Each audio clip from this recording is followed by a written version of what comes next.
আব্বুর মোবাইলে সারাদিন মেসেজ আসতে থাকে, আমি পড়লাম টেনশনে। আব্বু এত মেসেজ কারে করেন? এদিকে দেখি আব্বু আগের চেয়ে বেশি স্মার্ট হচ্ছেন। কি হলো বুঝতে পারলাম না।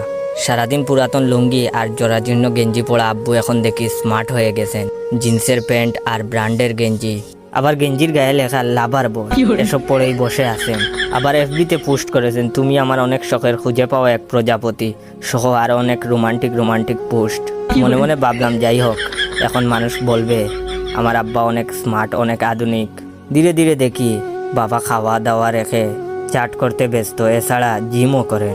এলাকায় হাঁটেন আলাদা একটা ভাব নিয়ে, মনে হয় 16 বছরের তরতাজা যুবক। এমনকি দেখি উনার বাঙ্গা বাইক রেখে আমার নিউ জিক্সার বাইকটা নিয়ে এখন কই যেন যান বুঝি না। হঠাৎ একদিন আমার ফ্রেন্ড কল দিয়ে বলল, জয় তোর বাবার মাথায় কি প্রবলেম হয়েছে? আমি বললাম কেন রে? সে বলল তার বোনকে দেখলে নাকি আমার বাবা সিটি বাজান, চুখো মারেন আর রোমান্টিক গান। আমি এখন বন্ধুকে কি বলবো ভেবে পাচ্ছি না। বন্ধুকে বললাম আচ্ছা বাবা বাসায় আসলে জিজ্ঞাসা করব। বন্ধু বলল তাড়াতাড়ি বিচারটা করে দিও, নইলে তোর লুচ্চা বাপের গায়ের চামড়া থাকবে না। আমি অনেকটা লজ্জা পেলাম। বাবা আসার পরে বললাম, বাবা এসব কি শুরু করছো তুমি? তোমার কারণে কি বাসার বাইরে যেতে পারবো না? বাবা বললেন কেন, কি হয়েছে? আমি বললাম আমার বন্ধু শামিমের বোন সাইমাকে দেখলে তুমি গান গাও আর খারাপ ভঙ্গি করো কেন? বাবা বললেন এখানে খারাপের কি আসে? একটা মেয়েকে ভালো লাগলে পুলাপান তো এরকমই করে। আমি বললাম বাবা তুমি এখনো পুলাপান রয়েছো কি? বয়স তো 50 ঊর্ধ্ব হয়ে গেছে। বাবা বললেন ভালোবাসাতে বয়স লাগে না, আর এমনিতেও আমি হার্ট হ্যাকার, যে কোনো মেয়ের হার্ট হ্যাক করতে পারি। তুই এসব ভালোবাসা বুঝবি না, তুই এখনো ছোট রয়েছস। এটা বলে বাবা উনার রুমে চলে গেলেন আর আমি আমার রুমে। পরদিন এফবিতে ঢুকেই দেখি বাবা এফবিতে পোস্ট করেছেন, আসতেছি তোমাকে দেখতে।